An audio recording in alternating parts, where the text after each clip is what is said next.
Santos Cerdán se presenta como víctima de una conspiración del Estado y reparte culpas sin asumir ninguna responsabilidad. Señala a la oposición, a la prensa y hasta a la UCO, a la que acusa de manipular los audios que le comprometen en cada uno de los delitos que se le imputan. Pero quizá lo más grave es que sostenga que su caída política se debe únicamente a esa famosa reunión en Bruselas con Puigdemont para negociar la amnistía y no a todo lo que ha robado.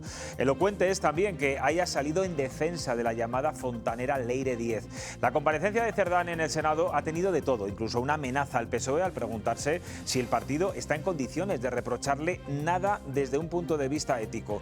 Tal vez por eso el portavoz socialista ha evitado el interrogatorio, ni una sola pregunta le ha formulado. Ha sido una intervención suave y sin hacer sangre, y eso que avisaron que iban a ser muy incisivos. El resultado es evidente: Cerdán es el cabecilla de una trama corrupta y sus silencios está claro que le delatan.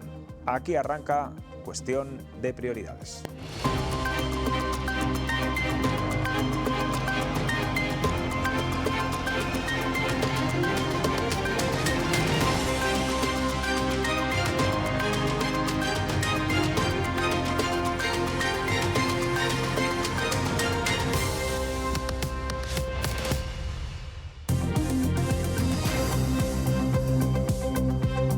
¿Qué tal están? Buenas noches. En abril de 2024, Santos Cerdán, entonces secretario de Organización del PSOE, compareció en la comisión de investigación del caso Koldo en el Senado, arropado por sus compañeros de partido. Los senadores socialistas lo presentaron como una víctima y lo protegieron tanto a la entrada como a la salida. Hoy la imagen ha cambiado por completo. Cerdán ha llegado a la sala acompañado únicamente por su abogado y se ha marchado rodeado de un enjambre de periodistas. Ahora está fuera del PSOE, fue expulsado tras ser investigado, permanece imputado por presuntos delitos de pertenencia a organización criminal, tráfico de influencias y cohecho, y acaba de salir en libertad provisional tras 5 meses en prisión preventiva. Durante su comparecencia hoy se ha acogido a veces al derecho a no declarar, pero ha proclamado su inocencia, ha denunciado una persecución propia de la Inquisición y ha llegado a decir que prefiere estar solo que mal acompañado. Laura Zambrano nos resume los momentos clave de esta segunda intervención. Laura, buenas noches. Buenas noches, José Luis. Pues sí, vamos a verlo, porque sí que es verdad que la intervención de Cerdán ha estado muy medida. Una parte importante de sus respuestas las llevaba escritas, lo leía desde su portátil, tal y como lo van a ver a continuación. Y no ha contestado también a otras muchas preguntas, pero sí que nos ha dejado algunos titulares. Defiende tanto su inocencia como la limpieza de su partido. Soy inocente, no soy ningún corrupto y tarde o temprano lo van a poder comprobar. Se está persiguiendo a un diputado de forma directa, con restricción de derechos fundamentales y sin justificación concreta alguna. La forma de perseguir es la propia de la Inquisición. No se investiga ningún delito concreto. Se ha generado un titular diario sobre la empresa de Cerdán, el socio de Cerdán, las obras de Cerdán, que soy socio de la empresa Servinavar, algo que es absolutamente falso. ¿Puede asegurar que el Partido Socialista, mientras usted ha sido secretario de organización, los ha financiado ilegalmente? Lo aseguro rotundamente. El exsecretario de Organización del PSOE ha defendido, como era de esperar, la inocencia de su mujer, de Paqui, que disponía presuntamente de una tarjeta de Servinavar con la que realizaba compras frecuentes. Pero hoy, en especial, ha llamado la atención las palabras hacia Leire 10. No le gusta que se le llame fontanera. Es mentira lo de que la Paqui, que la conocen todas las vendedoras del Corte Inglés, gastar y gastar. ¿Le llegaron a decir a usted que frenase a la suya en los gastos, que era poco discreta?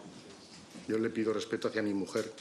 Yo totalmente respeto a su mujer. Porque son todo especulaciones sin ninguna prueba, nada de ello. Bueno. Una conversación de WhatsApp sin terminar y sin ver el inicio. El grupo que montó su socio en Servinavar con sus colegas, con Vicente Fernández, casualidad de la SEPI y la Fontanera, ¿qué tiene que decir? Yo creo que la señora Leire 10 se merece que le tengan también respeto y le llamen por su nombre y no la Fontanera. Bueno, la señora Leire 10, pero usted me ha entendido. Digo yo. Y ella también lo sabe. Estamos en el Senado y un Es poco que de ya no me respeto sale también a decir todos. periodista de investigación con lo que estamos No, pero conociendo. tiene un nombre. A mí tampoco Vale. me sale decirle senadora a usted y le llamo senadora. Vale.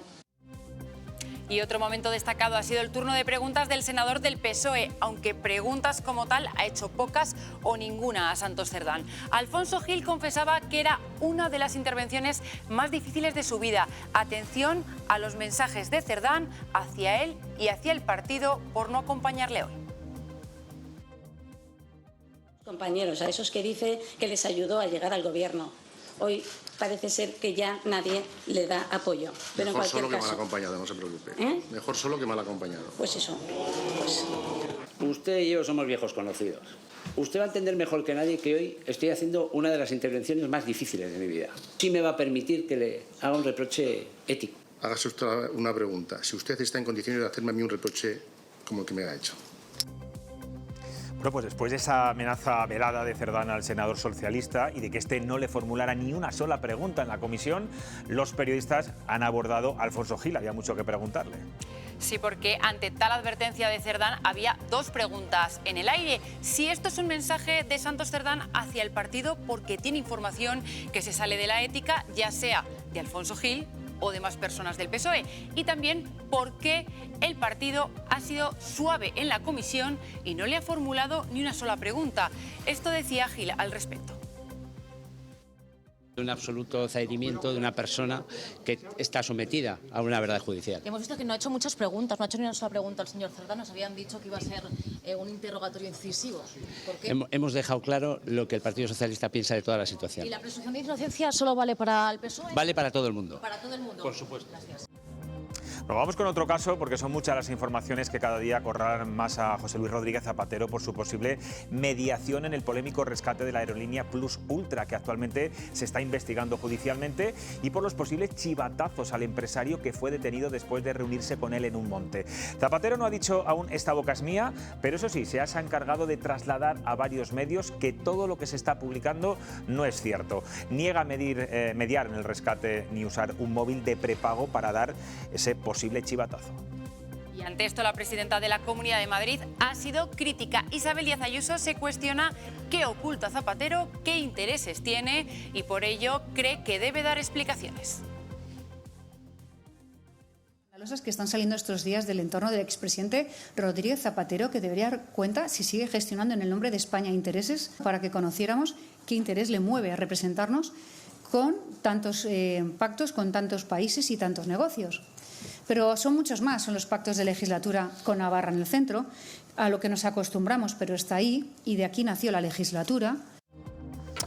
Bueno, mesa de 4 hoy en la mesa de análisis, ellos bien sentaditos, yo de pie, tengo que estar de pie todo el programa, ellos están cómodos.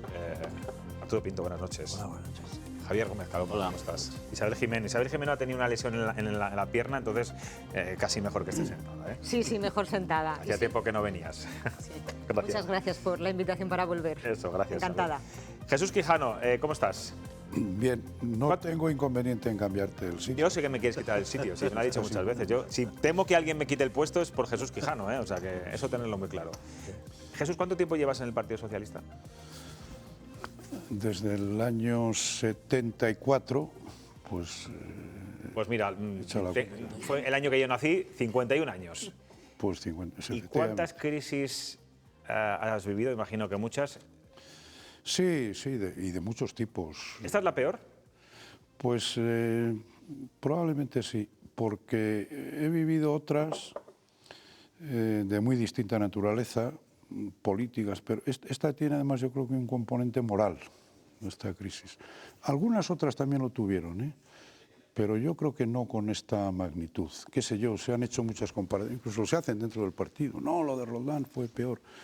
Bueno, fue malo, grave, sin duda, pero claro, es que esta...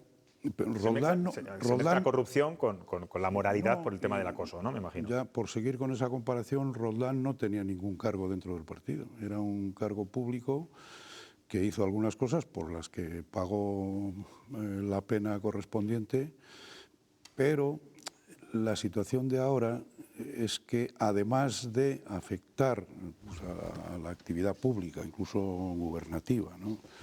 Del partido, a través del gobierno, claro, afecta muy interiormente a lo que es la propia estructura. Claro, son dos secretarios de organización los que están teniendo, ¿no? esta implicación que, insisto, la califico de mala desde el punto de vista político, económico, en lo que supone, etcétera, pero también moral.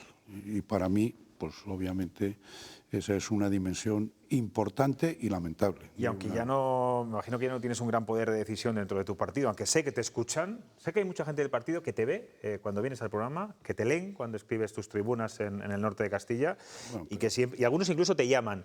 En cualquier caso, ¿cuál es la solución para todo esto?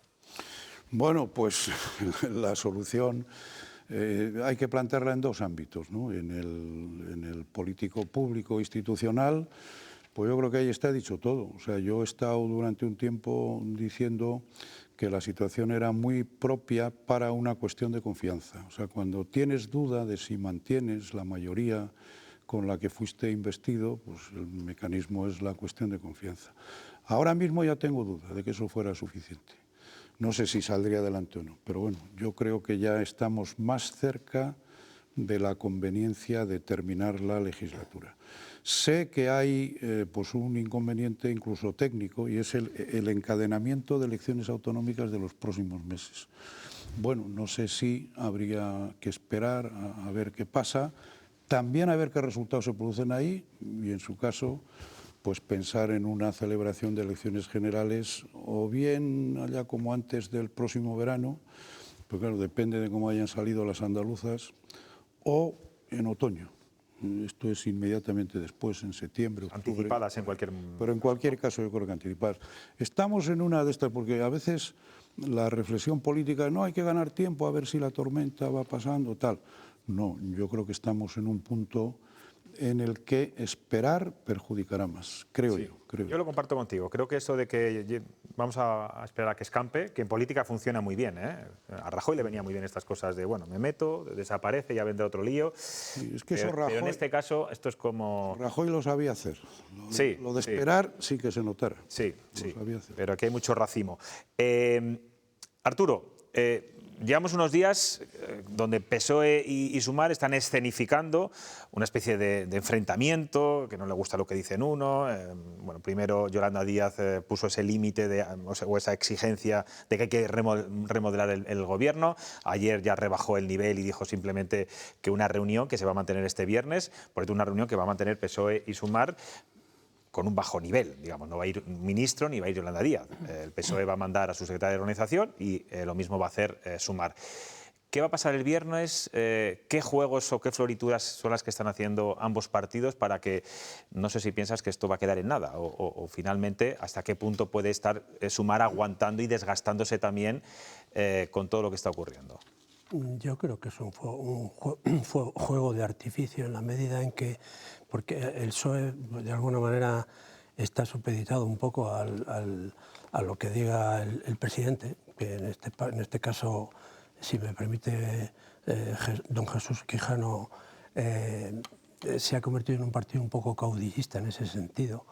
Y el que está haciendo un poco el paripé es Sumar, porque... bueno, quizás internamente están empezando a surgir voces, Podemos está presionando mucho en ese ala, digamos, izquierda de la izquierda, y para la vicepresidenta y los ministros y perder de alguna manera una cuota de poder, no de gobierno, pero sí de poder, pues no creo que le pueda interesar, teniendo en cuenta que su proyección electoral es bastante negativa. Entonces, no veo resultado positivo que lo dejen, que no lo van a dejar. Y yo creo que, como se decía antes también Jesús, también es verdad que esperar va a ir en perjuicio del resultado electoral de Izquierda Unida, igual que del PSOE. La situación es una situación de carencia mortífera, porque... Bueno, y de todos los socios de gobierno. Claro, decir, que claro. Al final esto, sí, pero bueno, los socios están haciendo desgaste... su juego mientras pueden. ¿Cuánto van a aguantar? Pues los acontecimientos judiciales, sobre todo, son los que van a marcar un poco su propia agenda, en la medida en que todos los socios tienen sus competidores en los territorios.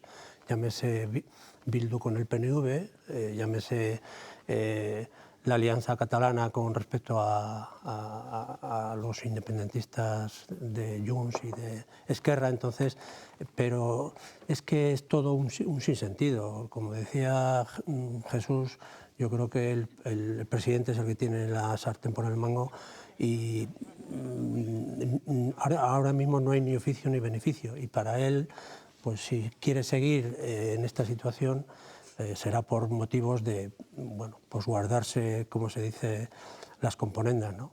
Pero yo no veo ningún resultado, y sobre todo para la sociedad. Está el gobierno bloqueado o dividido de alguna manera y el Parlamento está un poco inhábil en ese sentido. Bueno, hablaba el propio portavoz de Sumar ayer, del inmovilismo, ¿no?, en el que estaba actualmente el gobierno.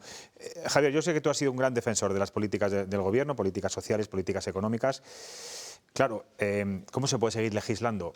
Levantándose cada mañana viendo tantos casos de corrupción, veremos a ver acoso sexual, parece que ahora ha frenado, pero bueno, el goteo ha sido numeroso y grave, y sobre todo sabiendo que los socios de gobierno te pueden dar la espantada en cualquier votación. Bueno, ahora legislar es difícil porque no tienes mayoría para sacar... Se han ido sacando algunas cosas, incluso la última semana, pero partes fundamentales de lo que era el plan de gobierno en estos momentos yo creo que es irreal pensar que se van a sacar, ¿no? Porque uno de las puntales, por así decirlo, del acuerdo de investidura, el partido Junts ha insistido en el que ya no cuenten con él, ¿no? Entonces, legislar es difícil, ¿no? Yo no llevo tantos años como Quijano en el PSOE, pero llevo 39 años, ¿no? Y hemos conocido muchas crisis, algunas ideológicas, pues también las hubo duras, algunas de posicionamiento entre el partido y el sindicato, que yo viví de forma bastante dura, ¿no? Entonces, creo que es un partido acostumbrado a las crisis. Después de la pérdida de gobierno de Zapatero, pues también hubo ahí un periodo que no... ¿Pero coincides con Jesús que como esta crisis no ha existido ninguna en cuestión de gravedad? No lo tengo tan claro. Es decir, estoy de acuerdo en una cosa que yo también le he dicho aquí, es decir, parte de la crisis que está cometiendo ahora el Gobierno y el Partido Socialista, para mí lo fundamental es que va contra el corazón del Partido Socialista, que es el tema del feminismo, del acoso sexual y demás. Porque crisis de esta otra, pues la ha tenido el Partido Socialista y la han tenido todos, desgraciadamente, en este país. Crisis de adjudicaciones de obras por contratación, etcétera. Pero a mí sí me preocupa, la diferencia posiblemente sea esa parte que estamos viendo ahora, que no acaba de terminar tampoco, que creo que se ha perdido otra ocasión en la última reunión de haber mandado todo a la Fiscalía directamente, y para mí eso es lo fundamental. Del asunto hoy de Cerdán sí me gustaría decir una cosa. Ahora hablamos de Cerdán, era por el tema de la comisión del Senado. Primero quiero que hablemos un poco, bueno, pues de esta relación de amistad, a veces, en fin, parece que se tiran los trastos, Sumar y PSOE, y sobre todo lo que esperáis, Isabel, de cara a este viernes, si va a ser una foto más y van a salir todos tan contentos y tocando las castañuelas. Hombre, ya partiendo de la base de quiénes se van a reunir, que no va a ser una reunión a alto nivel. Bueno, y que me sorprende que digan que vamos a reunirnos. Bueno, luego han ido matizando, pero ¿nos veis 2 veces a la semana en el Consejo de Ministros? Para hablar, no sé, estáis en el mismo gobierno. Sois unos cuantos para hablar. 22 ministros y un presidente. Entonces, no lo sé, van a salir. Y creo que Sumar no va a dejar caer el gobierno igual que el resto de socios, aunque no formen parte del gobierno, porque en el fondo es una manera de reconocer que lo que tienen por delante va a ser peor que el resultado que tienen ahora. Lo que tienen ahora es algo de poder o algo de gobierno. ¿Y tú crees que cuela entre la gente, incluso entre la gente de la centro-izquierda, eso de, es que cuidado, como nosotros nos vayamos, viene la ultraderecha? Pues al final termina colando y creo que Pedro Sánchez, que no va a convocar ahora porque también es consciente de que el resultado que tuvo no lo va a tener y es armar esa mayoría sostenida menos que con alfileres, que por mucho que diga que es progresista, incluir en partidos progresistas al PNV y a Junts, que es la derecha catalana, más derecha, no lo sé, es que al final yo creo que va a intentar esperar a esas elecciones autonómicas que tenemos por delante, Extremadura, Aragón, Castilla y León y Andalucía, y ver, como pasó en las últimas autonómicas en las que Castilla y León ya había ido antes, que al final el PP tuvo que pactar con Vox y ahí le salió bien la jugada de, mira, han tenido que pactar con Vox, ahí viene. Esa creo que va a ser su baza. Jesús, antes de pasar a Cerdán, quiero preguntarle a Jesús Quijano, que también es miembro del Partido Socialista de Valladolid, por el caso Javier Izquierdo. Dimitía hace una semana de todos sus cargos. Es verdad que no ha dado explicaciones de por qué, pero bueno, lo hace en un contexto de la polémica por los casos de acoso sexual. Yo no sé, Jesús, se lo preguntaba también el otro día aquí a Emilio Álvarez, si has conseguido hablar con él, si has hablado con él, si sabes algo, y qué crees que ha ocurrido. No he hablado con él. La verdad es que todavía tampoco lo he intentado. No tengo inconveniente en hacerlo, simplemente decirle, oye, pues ¿qué ha pasado? Imagino que no está en los mejores días para mantener conversaciones o para dar respuestas teniendo en cuenta lo que ha ocurrido, ¿no? La verdad es que es un caso pues, que produce alguna extrañeza. Hombre, primero tengo que decir, yo con Javier Izquierdo he discutido mucho y duramente, porque yo he estado en muchos momentos en un desacuerdo bastante importante con algo que él compartía mucho y hemos discutido mucho, que es la toma de posición del partido del año 2018, cuando se inicia, digamos, pues esta época de, digamos, inestabilidad política en la que hemos vivido para acá. Yo pensé que el partido tenía que haber hecho otras cosas. He lamentado mucho que el partido tuviera como una especie de obsesión, de deseo, es decir, bueno, pues nada, si Vox le come una parte del electorado al PP, eso nos vendrá bien a nosotros, tal, porque el calculismo electoral, cuando no tiene delante o detrás un principio fuerte, termina llevando todo pues a una cosa utilitaria a corto plazo. Y ahí en temas de este tipo de estrategia pues hemos discutido bastante. Pero yo le he tenido siempre respeto. Me parecía una persona, dentro del desacuerdo que hemos tenido, pues una persona seria, rigurosa. Me parece además que daba esa apariencia y por tanto pues me ha extrañado, ¿no?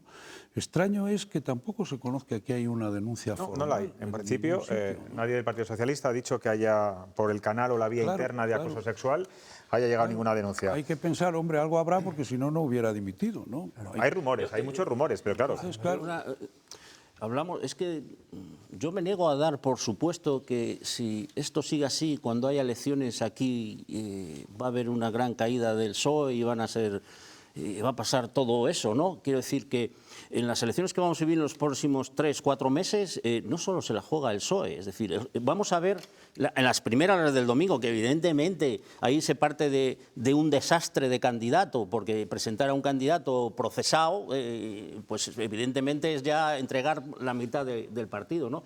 Pero en las que vengan después yo creo que el PSOE va a medir el grado de desafección, no necesariamente el grado de cambio de voto del PSOE a otras opciones, sino el grado de desafección de sus votantes en este momento, de retirarse a la abstención. Pero el Partido Popular va a haber unas primarias en el ámbito de la derecha, pero el voto femenino, no tanto Javier, en un sorpaso de Vox al PP, pero sí, yo creo que está habiendo ya un sorpaso. El Partido Socialista tiene que estar preocupadísimo por el voto femenino en estos momentos. Sí, no, seguramente tiene que estar preocupado, pero que te quiero decir que no se puede hablar ¿cuándo serán las elecciones? En 7 meses. De aquí a 7 meses cada vez las cosas son más volátiles. Hay muchas cosas en los juzgados, de todos, porque hay cosas de todos. En el primer semestre viene todo el juicio de la Kitchen, es decir, la utilización de la policía en beneficio propio por el Partido Popular. Hay muchas cosas en los juzgados. Otras se tendrán que ir cerrando, por mucho que el señor Peinado siga ozando, porque no lleva a nada. Entonces, vamos a no dar por supuesto demasiadas cosas. Y yo insisto, que lo dije el otro día, el Partido Popular tiene una responsabilidad con este país y su líder tiene una responsabilidad que no puede ser basada en el cálculo. Tiene la responsabilidad, si esto está tan mal, de presentar una moción de censura. ¿Para qué? Para que, entre otras cosas, los ciudadanos sepamos cuál es su programa alternativo. No vale decir, no, es que no tengo los votos. Es que en las mociones de censura en España solo ha habido votos en una. Es que Felipe González tenía los votos cuando presentó una moción de censura a Adolfo Suárez. Hernández Mancha tenía los votos cuando se la presentó a Felipe González. ¿Aznar les tenía? No. Pero ellos consideraban que la situación era muy grave. Yo creo que es una situación grave, por múltiples motivos que se ha hablado. Entonces tiene la responsabilidad de decir al país una moción de censura y este es mi programa. Pero yo creo que la responsabilidad será más del presidente del Gobierno, que es el que ejerce una responsabilidad. Lleva 7 años gobernando. Y lleva 7, no ha llegado antes de ayer, ¿eh? Todo lo que está... responsabilidad como oposición de presentar una moción bueno, de bien, censura. Evidentemente la responsabilidad del Gobierno es del presidente del Gobierno. Si alguien está haciendo cálculo permanente es el presidente del Gobierno, que es el ¿qué miedo tiene Feijóo a presentar un programa? ¿Qué miedo tiene Sánchez a presentar una cuestión de confianza? La responsabilidad la tenía que presentado en junio. Yo lo dije, que la hubiera presentado en junio. Sin duda, la moción de censura es siempre una acción y es verdad que hay mociones de censura que se han ganado históricamente perdiéndolas parlamentariamente. Es así. Ahora, yo creo que yo en un orden de prioridades creo que cuando hay un resquebrajamiento en la mayoría que te dio la investidura, la prioridad es la cuestión de confianza. La prioridad, sin duda. ¿Por qué? Jesús, que yo lo he dicho, esa era mi prioridad en el mes de junio afecta ya. Pero si no la hay, tiene la es obligación el de presentar una principio. moción de censura. No, obligación. Sí. No, digamos. Sí, hombre, si tú quieres ser presidente del Gobierno y dices que esto se está cayendo todo, ¿qué tienes en tu mano? Una moción de censura. Pero el problema, Javier, ¿sabéis cuál es el problema? Y eso es muy sencillo de ver. Vámonos a hace 2 días al balance que hizo Pedro Sánchez de este año. Es que él no lo ve. Todo este resquebrajamiento y este hundimiento y todos estos casos de corrupción, como él no sabía nada, ni es consciente de nada, ni nadie le avisó de nada, él sigue pensando que este país, los españoles queremos que Pedro Sánchez siga ahí, lo ha dicho claramente. De otros puntos de vista no creo que se esté cayendo, sino al contrario. Es decir, nadie puede poner en duda que desde el punto de vista de la situación que se vive en el Parlamento todos los miércoles, que no hablan de nada, solo insultos. Vale, pero se puede seguir corrompiendo entonces, ¿no? No, pero el país desde el punto de vista económico, desde el punto de vista social, pues no está tan mal. Bueno, con más de 4 millones de pobres, familias que han perdido el poder adquisitivo, 2,5... ¿Cuántos había en el 2012, Arturo? Bueno, yo te estoy diciendo lo que hay ahora. Que quien está gobernando desde hace 7 años es el PSOE, mejor dicho, el PSOE de Sánchez, no el PSOE que todos hemos conocido antes de Sánchez. El Partido Socialista. Bueno, cada momento tiene esa es mi opinión. Lo que los militantes han decidido. Antes Jesús hablaba de que antes se dialogaba, ahora en el partido me cuesta creer que haya una crítica constructiva porque no se permite. Y luego está pasando lo que está pasando porque internamente no se están dando explicaciones ni por parte del presidente ni por parte de los afectados en todos estos embrollos de corrupción y de otro tipo. A ver, joder, Arturo, que ahora todo el mundo habla bien de Felipe González. Y yo soy más joven que vosotros, pero recuerdo las cosas que se dijeron de Felipe González del año 93 al año 96. Pero es que estamos en el año 2025. Ya, pero que ahora todo el mundo dice... Y es que eso de mirar la vista... Se le dijo de todo, se le dijo de todo, lo mismo que ahora. Pero es que yo creo que no puede ser la comparación, me da igual, con el PSOE de hace 20 años, 30 o el PP de hace 10 años. Lo que no puede ser es que bajo la justificación de que uno ha hecho una cosa, yo la puedo hacer. Podemos comparar con el PP de ahora, donde no, en lo que quieras, en lo que quieras. Me da igual. En Madrid y aquí, la trama eólica, no sé qué. Es que podemos comparar de todo. Estoy diciendo eso, estoy diciendo justo lo contrario, que no se puede decir que porque otro lo ha hecho, yo lo puedo hacer. Me da igual, que se hace 30 años ahora, que hace 10 años. Pero tampoco vale decir, no, es que nosotros somos los buenos y vosotros estáis haciendo esto. No, hombre, no. Lo que no es... Hombre, no. Lo que decir, no... el PSOE ayer ha entregado las cuentas de 8 años que le han pedido y el PP no fue posible entregarlas porque rompió los ordenadores a martillazos. No, pero antes de ayer. Tomemos un punto de partida que yo creo que no es discutible. La estrategia del tú más es yo también, ¿no? Sí, lógico. Yo también. Entonces, ¿qué ocurre? Claro, ¿y cuál es el elemento diferencial ahora? Pues es que el PSOE llegó, en buena lógica y aprovechando esa oportunidad, con un discurso frente a eso. Entonces, ahí está el elemento diferencial. Por eso yo parto de la base de que ahora, a lo que hay de crisis política, de gobernabilidad, etcétera, se añade un aspecto moral profundo.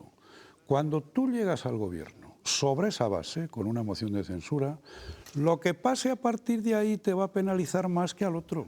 Te pongas como te pongas, porque ha sido tu punto de partida. Y este es el problema que tiene ahora el PSOE. Y Jesús, no se puede resolver con la frase que dijo en la rueda de prensa del balance, diciendo que es que voy a seguir para defender la democracia. Hombre, Vamos a ver, yo creo que hay un derecho a la alternancia y si tú no tienes apoyos, no tienes presupuestos durante toda la legislatura, que eso es grave para mí desde el punto de vista de bueno, pues los servicios y todas las inversiones nuevas y todos los programas nuevos que hay para los ciudadanos. Por eso se han bloqueado tantas iniciativas parlamentarias. Entonces, dime tú, y con la corrupción encima, ¿quién tiene la responsabilidad? El presidente del Gobierno. Bueno, se han bloqueado muchas, pero se ha aprobado más del 90%. Sí, pero ¿en qué medida ha beneficiado a la gran mayoría de los españoles?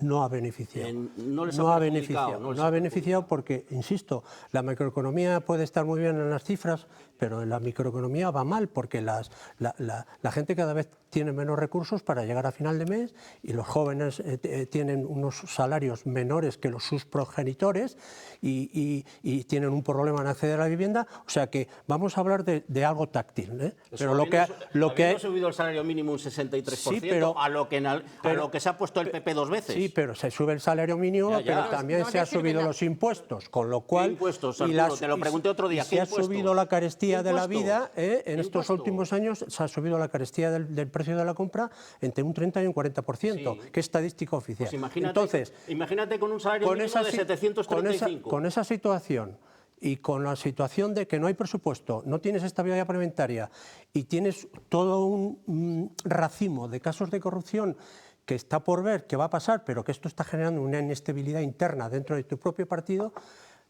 una persona que tenga dignidad democrática y dignidad política debería de plantearse el futuro del Arturo, país. hablas de dignidad y es un tema que todavía no habéis tratado aquí.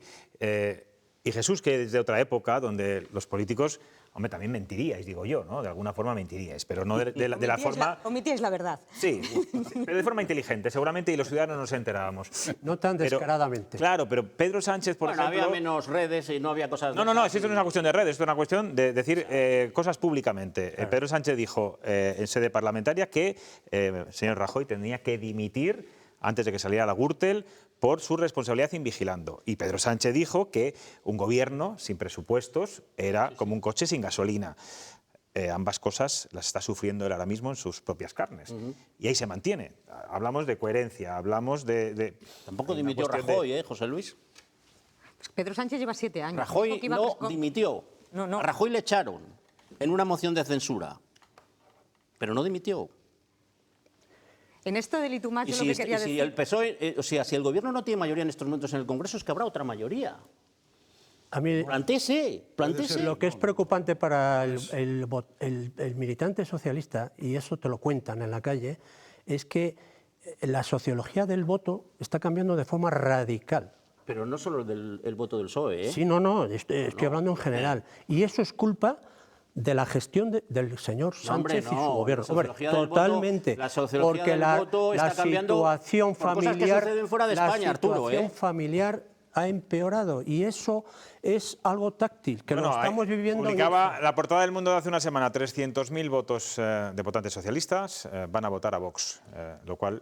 Ahí es lo que quería decir, que en este y tú más, en el que tú lo has hecho, tú has tenido corrupción, tú has hecho tal, tú has gobernado, el hecho de que son dos partidos que han gobernado, Partido Popular y Partido Socialista, que están enfrentados, lo que hace es poner un caladero de votos a Vox, que está pescando ahí, porque no ha tenido posibilidad de gobierno, con lo cual él tiene la excusa o la manera de justificar, yo eso no lo he hecho. Pero lo más y en ese enfrentamiento, pues al final es quien está pescando votos. Lo más triste es que el PSOE, que es un partido con el PP que han vertebrado este país, ante suceder a PP da igual, han vertebrado este país, han hecho las grandes reformas democráticas en este país, en las cuales Jesús ha sido protagonista en su medida. Ahora mismo el PSOE, como organización política, no tiene vocación de ganar, tiene vocación de estar ahí, pero no de ganar. No gana las elecciones regionales, se pierde las grandes elecciones en las capitales de provincia y a ver qué pasa ahora. Porque la situación no ha mejorado. Y eso quiero que avancemos un poco más, porque digamos, la imagen del día es con la que abríamos hoy este programa. Santos Cerdán compareciendo en el Senado por el caso Koldo, donde ha dicho que es inocente de todo, que esto es una persecución, que es como la Inquisición, ha protegido a su mujer, ha protegido a Leire Díez. Yo me quedo con, sobre todo, esos dardos que ha lanzado a su propio partido. Primero ha dicho al señor Gil, el senador que le hacía las preguntas, el senador socialista, si él está capacitado para hacerle críticas éticas, precisamente él. En fin, no sabemos qué ha querido decir con eso, o si se refería al partido en su conjunto. Y después, cuando le ha preguntado la senadora de UPN que, bueno, si se ha sentido solo otra vez cuando haya dejado solo, y ha dicho, bueno, mejor solo que mal acompañado. ¿Qué va a hacer, por lo que estáis escuchando, Cerdán a partir de ahora? ¿Se va a plantar ante el que ha sido su propio partido? ¿No se va a callar? Cuidadito, que esto es un aviso a navegantes. Pues no lo sé, no lo sé. Yo, mira, hay una cosa que creo que es lo primero que habría que decir. O sea, no es esperable, no sé si alguna vez ha ocurrido, no lo creo, no es esperable que alguien que está sometido a un procedimiento judicial ante los tribunales vaya a una comisión parlamentaria a decir que es culpable de algo, que le perjudicará en el otro. Por tanto, yo creo que hay un error de base en poner en marcha comisiones parlamentarias cuando de hecho, hay... Jesús, él no iba a hablar.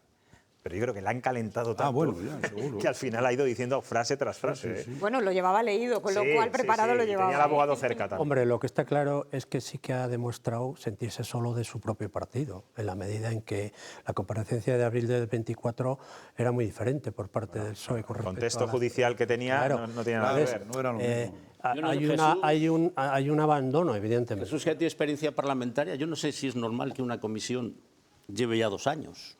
Uy, y las ha habido además. Una comisión que se titula sobre el cobro de comisiones por adjudicación, sobre el tema de los contratos públicos realizados durante la pandemia del COVID-19 con la intermediación de Koldo en el Ministerio de Transportes. Caso Koldo, Javier, no te líes, caso Koldo. Sí, pero este hombre, el señor Cerdán, está imputado por otra cosa. Está imputado por los contratos de obra pública. Es decir, de la misma manera que van 90 comparecientes y según va saliendo... Va a ir el Salazar, también. ¿Qué pinta ahí? ¿Tiene algo que ver con los contratos del COVID o con los contratos de la obra pública? Es decir, creo que se está utilizando esa comisión del Senado, como seguramente en otro tiempo se ha utilizado las del Congreso, para hacer oposición y para ir todo el mundo, el que diga algo, le llevamos a ver si dice algo y podemos hacer que sea 3 titulares. Quiero decir que hay que ser un poco responsable también. A mí me dijeron... Coincido con Jesús, es decir, nadie va a decir en sede parlamentaria que le perjudique cuando tiene posibilidades de ir 10 años a la cárcel. El partido de la oposición hace su juego político en ese sentido. Como dice Jesús, hay un... Sí, bueno, pero es chocante, ¿no? Bueno, pero decir, igual... ¿Qué va a pintar, el Salazar allí? ¿Qué va a pintar? A ti que te gusta tanto hablar del pasado, también el PSOE lo ha hecho. O sea, que es que... Yo no digo lo contrario, pero ¿qué va a pintar el Salazar allí? A mí me dijeron hace ya... ¿O tiene que ver las cremalleras con el Ministerio de Fomento? Sí, pues seguramente hay alguna relación. El problema es que la política lo aguanta todo y el procedimiento judicial no. Claro. Entonces, cuando se superponen y se cruzan, pues saltan... Isabel, creo que ibas a decir lo de que si quieres investigar un caso, crea una comisión de investigación, ¿no? Si quieres saber qué no pasó, crea una comisión de investigación. Pues muchísimo más... Si quieres que algo no funcione, ¿no? Y en todos los casos, aquí en las Cortes, en el Congreso, en el Senado, y sobre todo cuando un asunto está judicializado. Es que, más allá del momento político, el titular, y para las periodistas que nos dé, no va a servir absolutamente de nada. Por mucho que digan las responsabilidades políticas. Yo creo que hoy había mucha expectación, yo por lo menos la tenía, por supuesto, en lo que dijera Santos Cerdán. El día que fue Pedro Sánchez también, y luego ¿qué pasó? Y también nada. Cómo iba a actuar el Partido Socialista en esta comisión. Sí. Porque nos dijeron a los medios de comunicación que iba a ser, iban a ir a por él. Iban a ir a por él. Y era una forma también de desquitarse a Santos Cerdán de encima. Lo que hemos visto es todo lo contrario. Hombre, igual han medido. Bueno, habrá... Igual pincho y sangra. El jefe habrá... Hay miedo, puede haber miedo. Igual pincho y sangra. El jefe habrá hecho su labor al respecto, ¿no? En ese sentido. Sí, le conocía. Su estrategia, no, me refiero a Cerdán, claro que sí, era su pero número desde 2. luego la experiencia dice eso. Todas las comisiones parlamentarias que han coincidido con un procedimiento judicial, pues han sido muchos fuegos artificiales, pero lamentablemente la política tiene también ese componente Y cuidado, si repasamos, pues todos abusaron de las comisiones parlamentarias en función de que interesaba en un momento determinado. Bueno, y se sigue haciendo. Bueno, vamos a dejar a Santos Cerdán, nos vamos a ir a publicidad, volvemos nada en 5 minutos y hablamos de las elecciones aquí en Castilla y León, en Extremadura, que son a la vuelta de la esquina este próximo domingo. Enseguida hablamos con nuestros tertulianos y con el director de El Hoy de Extremadura.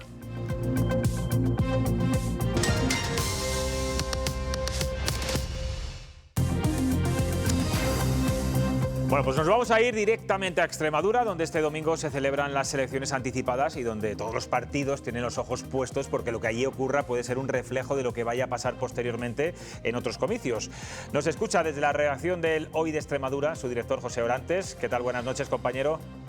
José Orantos, muy buenas noches. José Orantos. Buenas noches, ¿qué tal? ¿Cómo estáis? José, oye, lo que más nos está sorprendiendo, bueno, al menos desde fuera de Extremadura y de esta campaña, son fundamentalmente dos cosas. Que el PSOE haya elegido a un candidato investigado por la justicia y ese choque frontal entre Guardiola y Abascal. Respecto a este último asunto, ¿le interesa al PP este enfrentamiento a cara de perro con Vox, teniendo en cuenta que según casi todas las encuestas les va a necesitar para gobernar?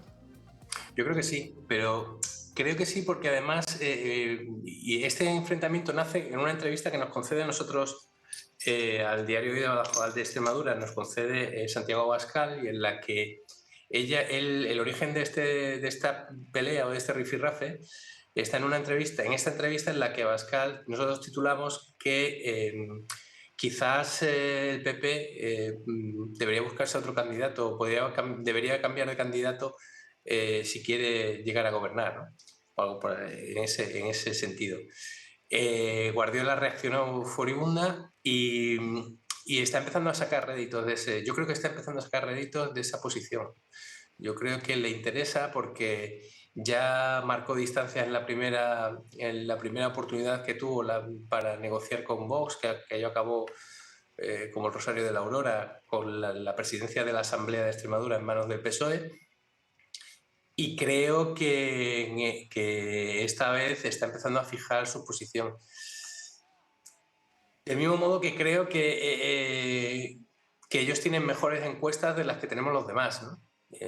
Y que confían en que llevar esto al extremo, que les compensa llevar esto al extremo, y luego, si en un momento determinado tienen que negociar, pues ya serán pelillos a la mar, ¿no? Bueno, sí, luego ya saben que todo se olvida. Hoy, precisamente en tu periódico, entrevistabais al candidato de Vox y él decía que no habrá acuerdo con Guardiola solo para que siga cobrando el sueldo de presidenta.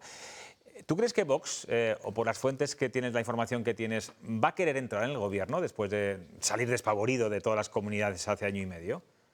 Yo creo que no. Yo creo que lo que va a hacer es hacerle... O sea, esa expresión de Abascal en las primeras visitas a Extremadura, en la que dice que la señora Guardiola tendrá que pasar por el aro, era bastante rotunda en ese sentido, ¿no? Yo creo que lo que quieren es hacerle pasar las de Caín, quieren cobrarle los desaires que les hizo tanto en el primer encontronazo como en el segundo, pero no creo que tengan mucho interés en entrar en el gobierno. Yo creo que a ellos su estrategia, por lo menos hasta que no haya elecciones generales, es desgastarse lo menos posible en la gestión, ¿no? Y creo que lo que van a hacer, eso sí, es... yo utilizo una expresión que se utilizaba mucho en mi época joven, y es que les van a hacer pasar por debajo del futbolín. Toda la obsesión de Vox es intentar hacer pasar por debajo del futbolín a Guardiola, ¿no? O sea, y reconocerle que no tiene mayoría absoluta y que tendrá que negociar. Ahora, que yo creo que sigue habiendo partido y que de momento hay que ver cómo acaba la noche electoral. Orantos, acláranos una cosa que yo cada vez que escucho una tertulia aquí también parece que tenemos un poco de lío. ¿Es el candidato socialista, el señor Gallardo, sanchista o no le ha quedado otro al presidente que elegirle precisamente por estar involucrado en el caso judicial de su hermano? Ese es el gran...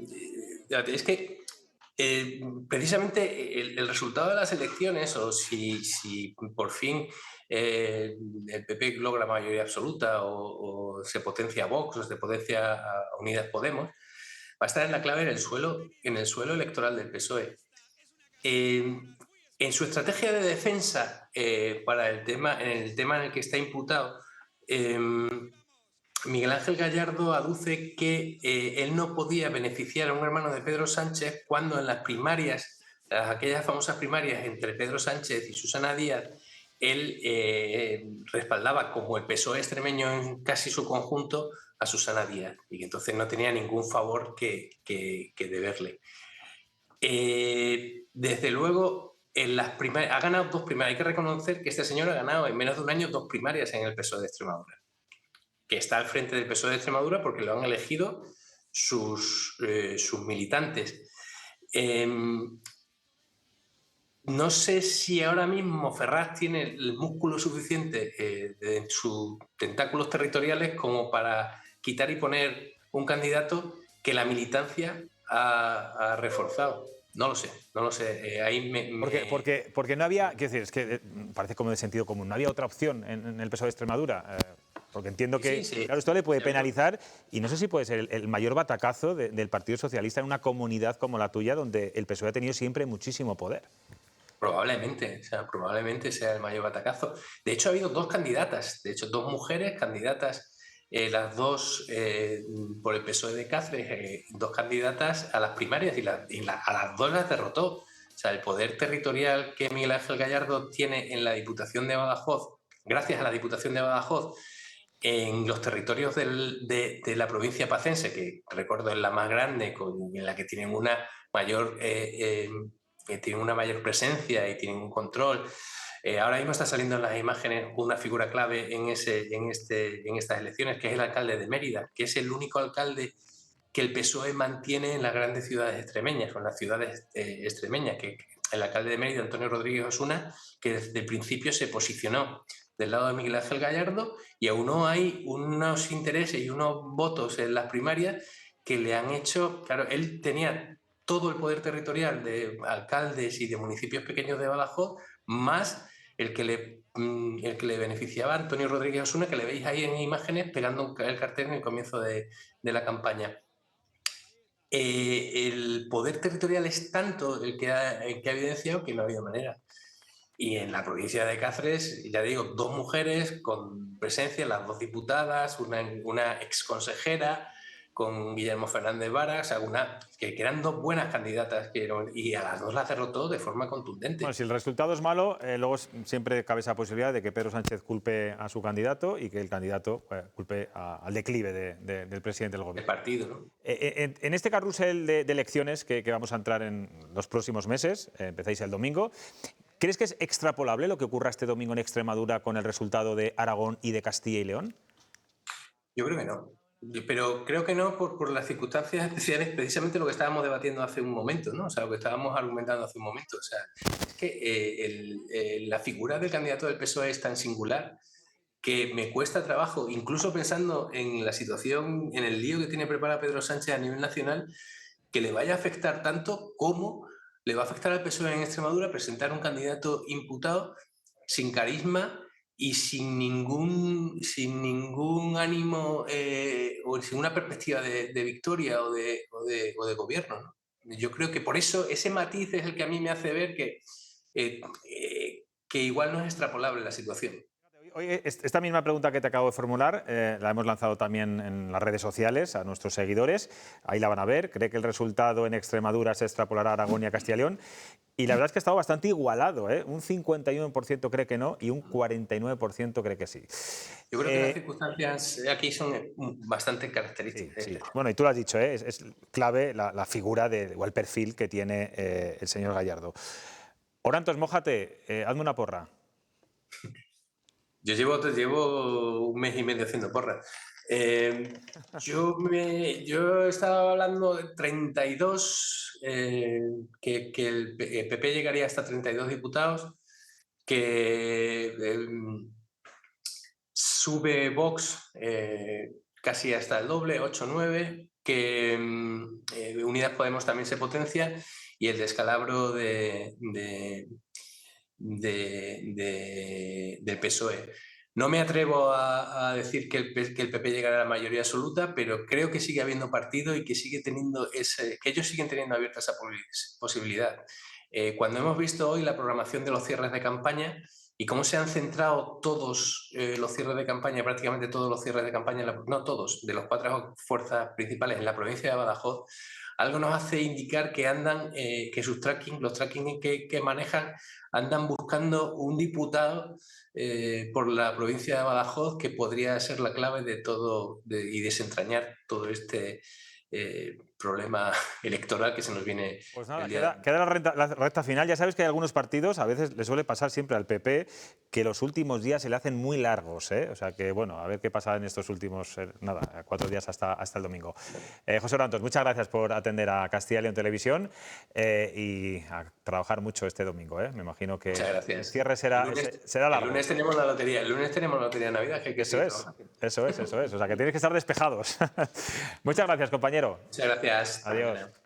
Bueno, pues dejamos Extremadura y volvemos a Castilla y León porque hoy se ha celebrado el último pleno de la legislatura en las Cortes y pese a la crispación y tensión de estos últimos meses, pues fíjense, en la última sesión sus señorías han estado a la altura. Tanto es así, y esto no es nada habitual, que se ha aprobado por unanimidad la ley de puestos de difícil cobertura.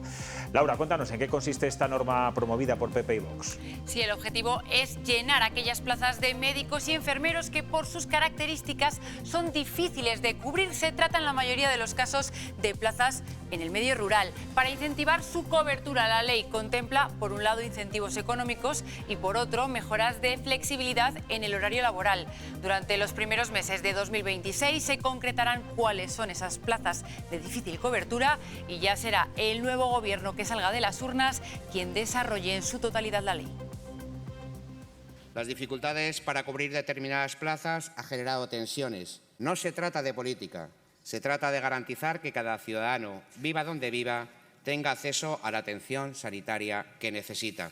Y estamos convencidos de que ahora sí se van a cubrir los puestos donde nadie quiere ir, especialmente en los núcleos rurales. Pero hay que señalar que los resultados de esta propuesta legislativa son inciertos. Y también porque mientras no se redacte un reglamento, esta ley no alcanzará su pleno potencial. Por cierto, que ha sido un pleno bastante accidentado. Laura, ¿qué ha pasado? ¿Qué ha ocurrido?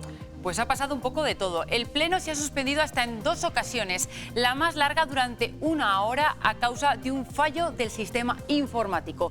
Pero previamente ya había sido parado por otra causa de fuerza mayor. Isabel Gonzalo, del PSOE, se encontraba mal, se sentía indispuesta e inmediatamente los 3 procuradores de la Cámara, que son médicos, acudían a ayudarle hasta que llegaba la ambulancia. Van a perdonar un momento porque se ha encontrado indispuesta la señora Gonzalo.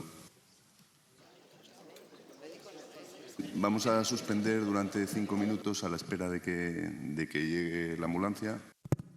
Tenía el micrófono averiado, señorías, disculpen. Me veo en la obligación de suspender momentáneamente la sesión porque la sesión tiene que ser grabada. Tiene que quedar grabada, entonces tenemos que suspender hasta que se solventen los problemas, pues se ha caído la línea y se ha caído todo. Buenos días de nuevo, señorías. Se reanuda la sesión. Bueno, pues muy bien por el consejero de Sanidad, Alejandro Vázquez, por el procurador por Ávila, Pedro Pascual, y por Francisco Igea, que enseguida han salido a socorrer a esta procuradora. Bueno, son días en los que los procuradores que saben que ya no van a seguir se despiden desde sus escaños. Ayer fue Francisco Igea, Pablo Fernández y hoy es la socialista zamorana Ana Sánchez, aunque ella misma remarca que deja la política de momento. Especialmente cariñosa se muestra con Luis Tudanca y, ojo, que no hace ni una sola referencia a su actual grupo parlamentario socialista. Acostumbrados a sus intervenciones contundentes y con carácter, hoy ha sido el día que hemos visto la parte sensible de Ana Sánchez. Emocionada se dirigía al hemiciclo para decir adiós, al menos por ahora. Me llevo una conclusión clara, y es que a la política no puede faltarle humanidad. Tengo presente, muy presente, lo que me enseñaron quienes para mí son mis mentores políticos, Demetrio Madrid y Luis Tudanca, sin olvidar a quien me dio mi primera oportunidad, Ángel Villalba. Y finalizo con lo que aprendí de Luis Tudanca. Para estar y hacer buena política hay que ser buenas personas. Y es exactamente lo que les deseo a todos ustedes. Sean buenas personas y representen dignamente a los castellanos y a los leoneses. Bueno, miraba para arriba Ana Sánchez porque en la tribuna estaba Luis Tudanca, que había ido también a esta despedida. De momento, dice Isabel, dice Ana Sánchez, que de momento deja la política. Yo no sé si consideras que hay muchos tudanquistas que están esperando ahí, metidos debajo de una mesa, que puedan sacar la cabeza si finalmente hay un declive de Carlos Martínez o cambian las tornas a nivel nacional con Pedro Sánchez. A ver, tudanquistas hay. Que puedan volver a Castilla y León lo veo complicado, porque creo que todos dejan también muchos enemigos dentro del partido. En el Partido Socialista en Zamora, la etapa de Ana Sánchez, aunque no era su secretaria provincial, ha tenido muchos desencuentros. Ha habido mucha gente que se ha ido del partido. Entonces lo veo complicado. Me la veo hasta en otro partido, o sea... Ana Sánchez, fíjate, te diría yo que nunca. Nunca, No, pero... yo creo que Ana Sánchez es muy socialista. Sí, es muy socialista, pero... Esa que ha sido secretaria de organización del partido durante muchos años. Yo creo que es la que mejor conoce el partido por dentro, sin lugar a dudas. Los que son muy socialistas dejan de ser sanchistas con el tiempo. Bueno, es que a lo mejor Ana Sánchez no es sanchista y es socialista. Por eso. Lo que tienen que estar es... A ver, lo voy a mezclar un poco. Abriéndoseles las carnes... Después de ver cómo Javier Izquierdo al final se ha ido, ha dejado todos sus cargos y fue él quien dio así un poco el chivatazo de esa reunión en la que habían intentado fijar unas primarias, adelantándose, tales, fue el que fue a Ferraz y al final el que desbarató todos los planes para que Luis Tudanca se volviese a presentar. Yo voy a decirlo más claro. Javier Izquierdo fue al que Santos Cerdán envió para que Luis Tudanca dejara de ser el líder del PSOE de Castilla y León y fuera Carlos Martínez. Entonces, claro, la venganza en plato frío. Jesús, en estas cosas ya sabes cómo son. Que decía Óscar López. No, pero yo eso creo que hay que verlo de una manera más natural, hombre. Javier Izquierdo es miembro de la Ejecutiva Federal. Entonces, está en un comité regional, autonómico, donde se está tomando una decisión que yo creo que reglamentariamente era correcta, pero que chocaba con los planes estratégicos generales de Congreso Nacional, etcétera. Bueno, es normal que él, que es miembro de la Ejecutiva Federal, lo diga. O sea, yo creo que no fue enviado para eso, simplemente lo hizo. Pero déjame, aprovechando una cosa. Ingenuo eres, Jesús. Nos has pasado por lo de Extremadura solo con entrevistas, sin que nosotros hagamos ninguna... Os he censurado un poco, ¿eh? No, y le has preguntado, a veces pasa, oye, ¿esto es... extrapolable? No, extrapolable nunca hay nada en política, porque cada elección es en un momento, en un lugar, en tal. Pero va a ser sintomático. Yo introduzco ese matiz, sintomático. Tal como está el ambiente general, van a ser unas elecciones muy sintomáticas. Pero quizá podamos ver el reflejo entre PP y Vox, no tanto el PSOE. Sí, no, es verdad que el candidato de también respecto del PSOE, pero mira... Digamos como creo yo que está la cosa allí. Partimos de la base que parece que el PP va a ganar con una diferencia considerable respecto del PSOE y respecto de Vox. Y yo creo que tampoco hay duda de que si hace falta, a posteriori se entenderán el PP y Vox. No sé en qué términos, si con acuerdo de gobierno, parlamentario, etcétera. ¿Qué se está jugando ahora? Y eso explica lo que está pasando. ¿Cuánto voto útil espera el PP captar todavía de Vox, con el discurso que está haciendo, y con qué fuerza quiere ir Vox a la negociación el día después de las elecciones? No se está jugando un pacto o un entendimiento. Es más, es que yo creo que ni el PSOE considera que eso no pueda ser así. El problema, ¿sabes cuál es, Jesús? Que hasta mucho después no sabremos si Vox quiere entrar en las instituciones a gobernar. Y creo que eso es un derecho que los votantes y ciudadanos deberíamos tener. Eso tardará seguramente... Pero no quiero hablar de este asunto porque me ha roto la escaleta Jesús Quijano. Él, como quiere ser el director y el presentador de este programa, pues hace lo que le da la gana. Que yo quería decir una cosa de las elecciones de Castilla y León. Muy interesante. Dímelo, venga, Isabel. De lo que decíamos del PSOE, y es que si puede haber tudanquistas esperando a la debacle o a una caída de Carlos Martínez. Es que el otro día salió una encuesta en La Nueva Crónica que no es descartable. Es que Carlos Martínez está, si se presenta por Soria, está ante la posibilidad de no sacar escaño, porque Soria ya sacó 3 escaños la otra vez, uno el PSOE y otro el PP. Si sube Vox y Soria ya se mantiene... Fíjate, Isabel, a mí eso me cuesta A mí me cuesta, pero que Carlos Martínez, me cuesta. Que se ha presentado por Soria, no por Valladolid, que es lo que suelen hacer siempre los líderes Pero autonómicos. existe la posibilidad. Bueno, veremos. La posibilidad, sea sí, con la el nueva voto- crónica ahí lo reflejaba. con el voto Quiero suelo. preguntaros por la ley que por hoy se ha la aprobado por capital. unanimidad y que podemos, hombre, estar orgullosos de todos los partidos votando a favor, sobre las plazas de difícil cobertura. Os pregunto a vosotros dos, que sois De pueblo. de pueblo, eso, y que os gustan mucho los pueblos. Son incentivos económicos de conciliación, de promoción para cubrir esos puestos de difícil cobertura, médicos y enfermeras. Da igual los incentivos económicos, Arturo, que se den, si la gente no quiere ir a trabajar a Usillos, y bueno, Usillos todavía no está muy lejos, a Navasfrías, estoy pensando, en mi provincia, que es el pueblo más lejano de la provincia de la capital salmantina. Da igual que le den estos incentivos, que no van a ir. ¿O esto ayuda? Hombre, yo creo que ayuda en la medida que ha sido una decisión unánime, y eso es importante, ¿no? De cara a incluso, y es fundamental, el papel que tenga el colectivo médico y de enfermería en ese sentido para que sus profesionales estén en el medio rural. Todo tiene mucho que ver con la conciliación de la vida laboral y personal del afectado, en este caso. Pero es un incentivo. Todas las iniciativas que vengan en este sentido, que creo que no son muchas, que para eso se elige a los procuradores y a los diputados a nivel nacional, para dar soluciones, en este caso al medio rural, que por cierto llevamos con todo este lío de política nacional y demás, hace mucho que no se habla de la despoblación, ni se habla de la España vaciada, que es un término que no me gusta, porque los 4 vecinos que pueden vivir en un pueblo al final son los que mantienen abierto el pueblo. Entonces, en ese sentido, yo creo que hay que hacer un trabajo de ánimo y de que buscar lo positivo de que un profesional pueda ir a ese territorio con esos pluses o con esas ventajas que le ofrece la ley, ¿no? Bien. Bueno, esto ya hay comunidades que llevan muchos años, ¿no? Mi hermana ha sido enfermera rural, enfermera de montaña, sacó las oposiciones en Asturias hace 40 años. Y había médicos de montaña, enfermeras de montaña, con unas condiciones totalmente distintas desde el punto de vista Aunque sea económico. una provincia, a llegar a veces a esos pueblos... Sí, Asturias, la orografía de Asturias es... Tus 2 o 3 horas. O más que... Entonces, quiero decir que esto ya se ha visto que es necesario. Pero esto hay que meterlo dentro de un plan. ¿Para qué?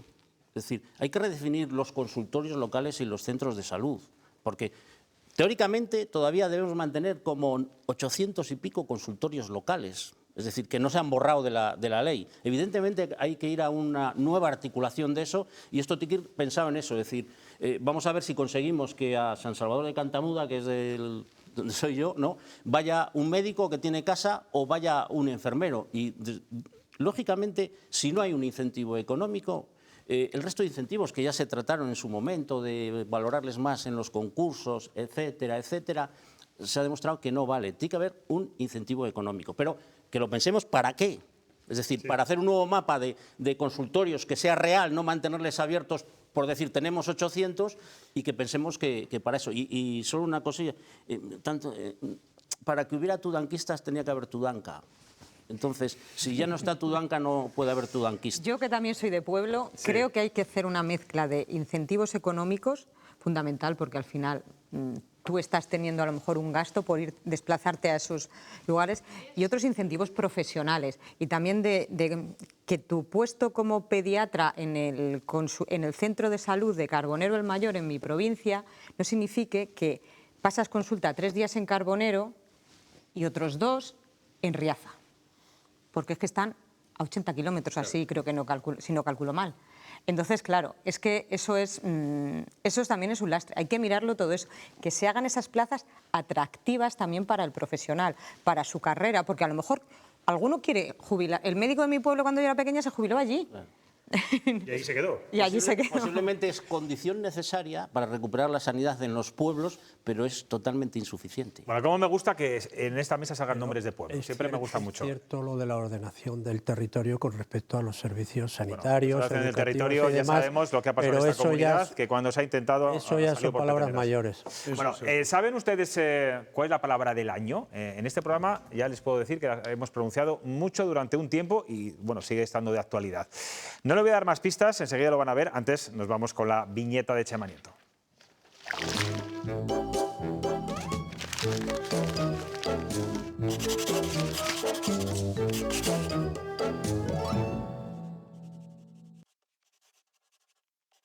Estos tiempos de inquietud necesitan mucha luz. Castilla y León perdió en 2024 2.300 asalariados que se fueron a otras comunidades autónomas.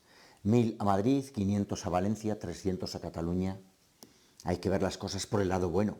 Perdemos asalariados, pero a cambio ganamos lluvias de nostalgia, nieblas de añoranza, vendavales de melancolía, heladas de pesadumbre.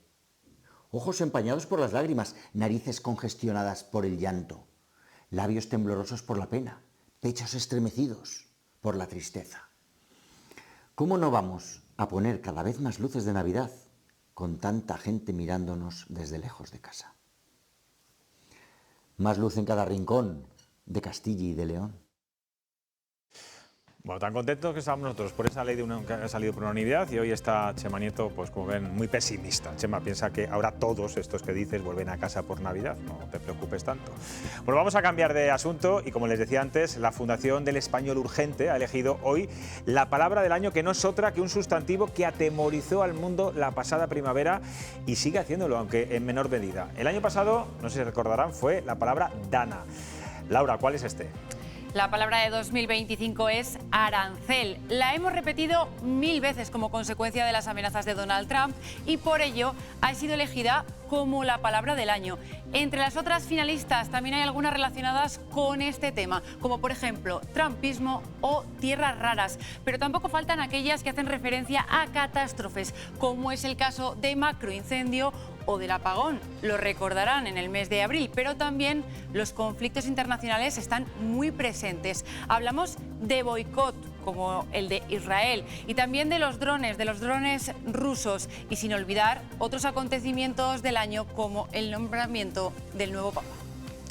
Muchas gracias, Laura. Bueno, pues yo estoy un poco decepcionado, porque yo pensaba que iba a ser bulo, fachosfera, fango, este tipo de cosas que tanto yo creo que las palabras que más se han pronunciado durante estos días, los políticos, durante todo el año. Polarización. Polarización. Ha salido una encuesta. Esta viene del imperio y entonces pues tiene Hombre, está claro que me da mucha rabia, porque la influencia de los medios regionales y locales no es tanta como yo pensaba con respecto a las palabras elegidas. Que todo es política internacional y alguna cosita más nacional, como el tema del apagón, pero es quizá porque afectó a la gente, evidentemente. Yo me temo que la palabra más usada ha sido corrupción. Corrupción, sí. Como vocablo significativo, más que arancel. Pero la que más ha zarandeado el mundo seguramente ha sido arancel.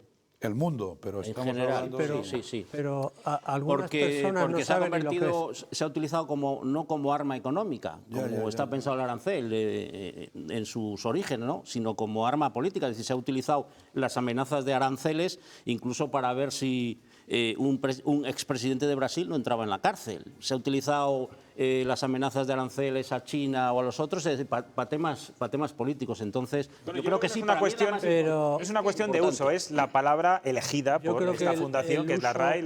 El uso que se ha dado es sobre todo corrupción. La medición se hace a nivel nacional. Lo que ha producido polarización. Nacional, claro. Es que las dos primeras palabras... Quizá haya sido arancel. A nivel nacional yo creo que ha sido corrupción. Es que las dos primeras palabras... No es una medición, me llama la atención que sea trumpismo nacional. Y arancel. José Luis, ¿se basa en una medición? Sí, en una estimación de... Yo creo que ¿O es una gente que se no, reúne y dice... es la RAE y es la Regla Media de la Lengua, y hay otra institución que ahora mismo no recuerdo, la Fundeu. Y la Fundeu... El CIS no tiene nada que ver aquí, ¿no? Hay programas No, el CIS no está. No, hay Leticia. Hay programas informáticos que te marcan la palabra que más se utiliza en un discurso, etcétera. Si es eso... Bueno, en cualquier caso, ¿cuál sería tu palabra, Arturo? Yo, corrupción o polarización, porque yo creo que la corrupción o todo lo que rodea la corrupción en la discusión, pero está generada por y ha generado polarización, incluso en las familias, porque siempre en esa encuesta que he leído, que me ha llamado mucho la atención, habla de que 5 millones rompen relaciones por discrepancias y 6 de cada 10 evitan el tema para no discutir. Y bueno, pues lo abordamos el otro día y es tremendo, ¿eh? Y hablaban de que recomiendan en Navidad hablar de otras cosas. ¿Tu palabra cuál sería, Javier? Yo estoy de acuerdo con arancel, y si no hubiera dicho desde el punto de vista global, guerras. A nivel nacional, crispación. Y ¿Y a nivel Castilla y León? No, que si estamos hablando de una palabra que yo considero, porque arancel sí se habrá podido pronunciar mucho a nivel internacional, porque evidentemente quien lo puso sobre la mesa, aunque ya existía, fue Donald Trump. Había una tabla que tocaba a todos los países. Hombre, aquí también las organizaciones agrarias están ahí. Sí, pero quien lo puso sobre la mesa fue él, y aquí se ha hablado mucho de los aranceles, pero creo que hemos utilizado más otras. Está claro quién manda en el mundo, ¿no? Yo dudaría Pues entre... una noticia que enseguida vais a saber de Trump, que es bastante preocupante. Dudaría entre corrupción y genocidio. Bueno, pues yo prioridades, creo que es una gran palabra. El periodista, lo publica el diario El Mundo, lo están publicando varios medios, que el periodista ultraconservador Tucker Carlson afirma que Trump anunciará la guerra con Venezuela esta misma noche. Dice que durante su discurso de la Nación y que ayer informó a los miembros del Congreso de que se avecina una guerra y que el presidente anunciará en este discurso, que será más o menos a las 2 de la mañana, hora española, según ha dicho este periodista de tendencia conservadora. Estamos muy pendientes, seguramente mañana tengamos que hablar de este asunto. Jesús, muchas gracias. Sigues ahí de tertuliano, que lo sepas.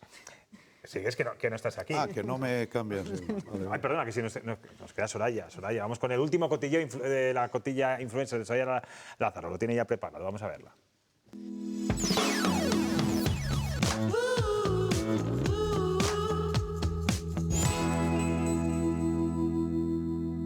Muy buenas noches, José Luis. Vamos con esas noticias virales y curiosas. Un paracaidista se queda colgado de un avión a 4.500 metros de altura. Este hecho ha ocurrido en el norte de Australia. El avión transportaba 17 paracaidistas para saltar en formación. Perdió estabilidad y golpeó con las piernas contra la cola. El piloto redujo velocidad para intentar mantener la situación en calma y el señor aquí atrapado utilizó un cuchillo para romper las líneas del paracaídas de reserva. Consiguió cortar hasta 11 líneas en un minuto. Se liberó, cayó en caída libre y sacó el paracaídas principal. Aterrizó con lesiones menores, porque alguna tenía. Por lo menos acabó todo bien. Es que no me tiro yo en paracaídas ni por todo lo del mundo. Un profeta nigeriano sepultó a su madre en un ataúd de oro. Si ya es caro enterrar a una persona de a pie, imagínate lo que ha costado esto. Ya te lo digo yo, 2,5 millones de pesos. Hay varias cosas de esta noticia que me inquietan. Una, que el ataúd vaya dando vueltas, que la señora de dentro tiene que estar mareada. Va a llegar al más allá con un revoltijo que cuando vea a San Pedro le va a vomitar la túnica encima. 2, esta gente llevando el ataúd al hombro.